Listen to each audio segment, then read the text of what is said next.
দুদিনৰ উপলক্ষে তেওঁৰ স্মৃতিত এটি কবিতা আবৃত্তি কৰিবলৈ লৈছোঁ। কবিতাটিৰ শিৰোনাম অসমীয়া ডেকা ৰক্তি। শক্তিপুত্ৰ মই, ভক্তি বুকুত লৈ, মুক্তি প্ৰয়াসী হৈ, অৰ্জুন মই, গান্ধীবী মই।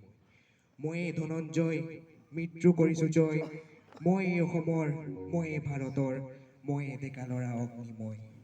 মই ভাৰতৰ নবীন সূৰ্য, পূৰ্বাচলত বজাওঁ তুৰ্য। মোৰ পোহৰৰ গানে আকাশে আকাশে দেশে মহাদেশে মুগ্ধ কৰিব আলোক যাত্ৰী। শেষ হ'ব শেষ নোহোৱা ৰাত্ৰি, কৰিম জগত জয়, নবীন সূৰ্য মই। উপচি আহিব পোহৰৰ ঢল, লুইতৰ দৰে ফেনে ফুটুকাৰে ফেনিল শুভ্ৰ জ্যোতিপ্ৰপাতৰ জল। হাতীপতিয়েদি ঐৰাপাতেদি কত নগৰৰ আলি গলিয়েদি, কত মেধাৱীৰ মহামনীষীৰ মনৰ মাজেদি, কবীন্দ্ৰ যিনি হম, মহামনীষাৰ মহাসাগৰত ৰম।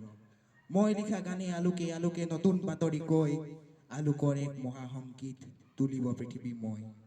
তেজ মঙহৰ মাতৃজনাৰ কোলাত জনম লৈ, দেশ জননীৰ মহান কোলাত লীন হৈ যাওঁ মই। উদয় হৈল গৰ্ব বিদাৰী তৰুণ দীপ্তিময়, ব্যাপে যেনেকৈ গ্ৰাম মহাগ্ৰাম পৃথিৱী মই। ক্ৰমে ক্ৰমে ক্ৰমে উঠি উৎপাখি সিঁচি যাওঁ মই, কিৰণ ৰাখি ৰঙচুৱা হয় সন্ধিয়া সোণালীকৈ।